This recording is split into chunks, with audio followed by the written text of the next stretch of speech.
Okay, well now the World Cup is a costly competition to host, but it's also a pretty lucrative affair. To tell us a bit more about that, I'm joined on set by Catherine Bennett. Catherine, really, there's a lot of money involved in these games. Yeah, indeed. So it is, as you said, very lucrative, and particularly for FIFA.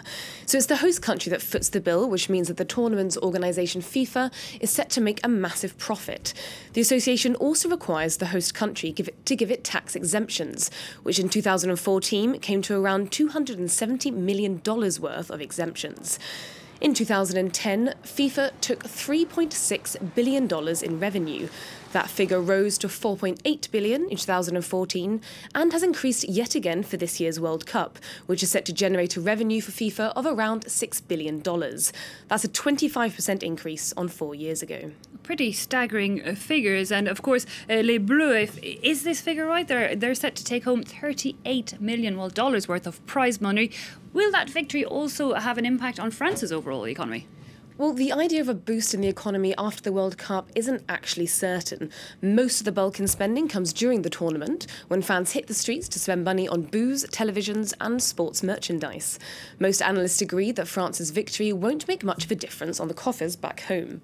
But French Finance Minister Bruno Le Maire did say that the win was good for growth. Let's have a listen. I think it's good for growth. I can't give you exact numbers in terms of GDP, but it's good for economic growth because growth is based on confidence. And a World Cup victory gives French people self-confidence. Of course, that's not enough. It shouldn't stop us from pursuing our economic transformation, which is indispensable for our country and which we are working towards with the President and the Prime Minister. But despite all of this, there's still an irrational part of the economy that is tied to self-confidence, to desire and enthusiasm. And that's what this World Cup has given us.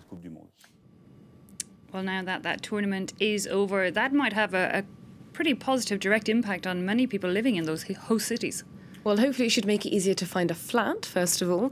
In the lead up to the event, many landlords, sensing a business opportunity, pushed out long-term tenants in the hopes of making a quick buck, renting out rooms by the day. And instead of raking in the rubles, these short-term lets flooded the market and prices crashed, as Catherine Viette explains. Thanks to the World Cup, Anna Kolakova and her son were told to find a new flat. 1 month before the start of the World Cup, the landlord suggested that I leave the flat because it would be more profitable for her to let it on a short-term basis for the duration of the games. We had to quickly move out of our place. Sensing a business opportunity, many landlords in Ekaterinburg looked to let out their properties on a short-term basis. Last December, ads for an average studio apartment available during the World Cup period were asking $802 a day, 25 times the normal rate. Yulia Begasheva runs a business letting out 3 flats on a short-term rental basis. Wow, we thought that we would now earn such crazy money, that some of us would be able to buy cars, some flats from this championship.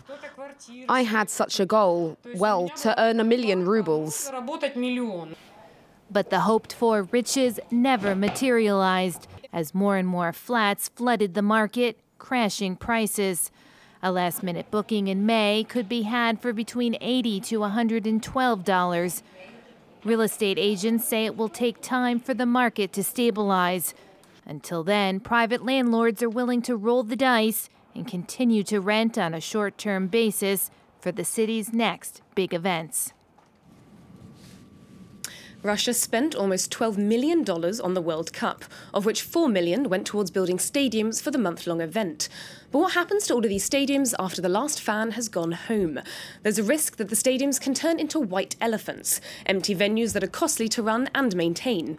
It means that Russia's football club, Rotor Volgograd, will now be housed in a shiny new stadium that seats 45,000, even though their matches tend to bring in crowds of only around 3,800 fans.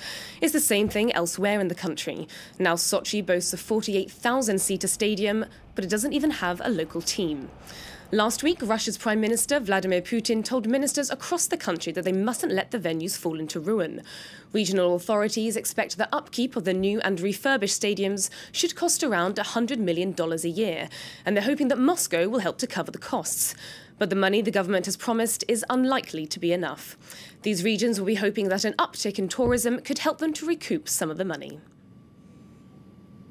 Now we'll take a break from the football and have a look at the markets. Asia markets are generally down across the board after China released economic data. The Shanghai Composite was down by almost 1% after news that China's GDP expanded by 6.7% in its second quarter, its slowest pace since 2016. The Hang Seng Index dropped around 0.33%, despite some gains in the technology sector. And while World Cup spell good news for most sponsors, there's one Chinese company that may have scored an own goal. The electrical appliances manufacturer Vati, a sponsor of the France team, promised earlier this year that any customers who bought a specific set of championship products could get a full refund if France won.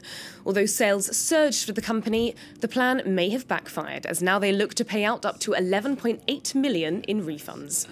Absolutely brilliant. Sorry, I love that last story, Catherine. Thanks a lot for that. Catherine Bennett there with our wrap-up of the business news.